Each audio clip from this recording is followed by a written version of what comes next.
美国要对俄伊下手，只因两国关系对中东地区稳定遭破坏，恼羞成怒的背后恐另有原因。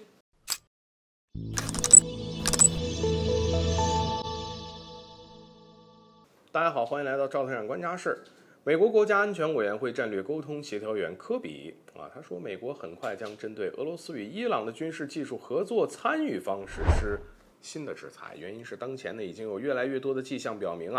俄伊两国正在扩大两国空前的防务伙伴关系。他认为这样的关系破坏了中东地区的稳定，不仅仅是对乌克兰构成了严重威胁，也对伊朗周边的邻国构成了威胁。几乎同一时间，又有传言透露出美国相关的网站针对俄伊之间日益扩大的联盟就发表了看法，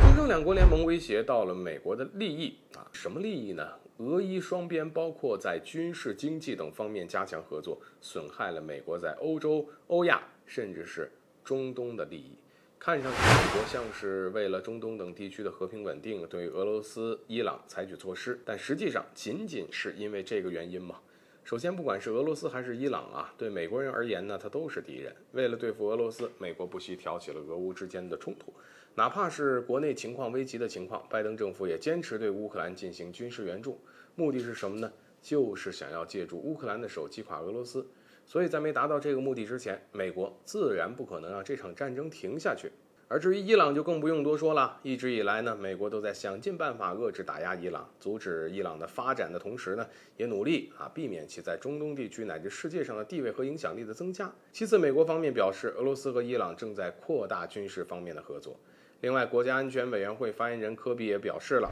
伊朗当前正在继续向俄罗斯提供战斗机。由于此次事件还没有得到官方的证实，美国方面也没有拿出确切的证据，所以不能因此断定伊朗就向俄罗斯提供了武器装备如果是假的，那美国此番炒作就有的说了。某种程度上不排除美国想通过这样的方式避免伊朗真的向俄罗斯提供军事援助。毕竟俄乌冲突持续至今美国已经非常艰难了，已经投入了大量的武器装备和金钱。要是因此乌克兰仍然输了，那输得最惨的那可能就是拜登政府，其结果或许是让他从总统的位置上要下来的现在呢，美国方面嘴上说的好听，是因为俄伊破坏了地区稳定，才对两国实施了影响深远的制裁。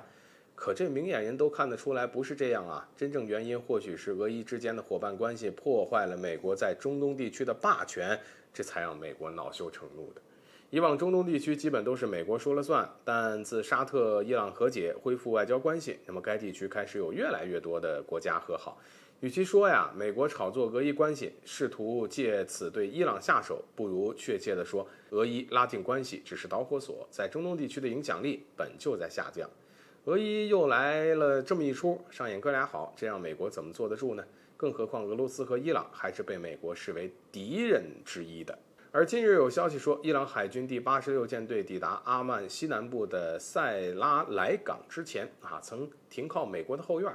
对此，伊朗海军司令表示，这是给美国一记耳光。那么站在美国的角度上，如果美国自己也觉得是被打了一巴掌，那么此番对俄伊出手恐怕还存在报复的心理。所以总之美国恼羞成怒对俄伊下手的原因根本就不是什么破坏了中东地区的稳定，而是生怕中东地区不再有美国的霸权。好了，本期节目就到这里，欢迎点赞转发，留下你的精彩评论。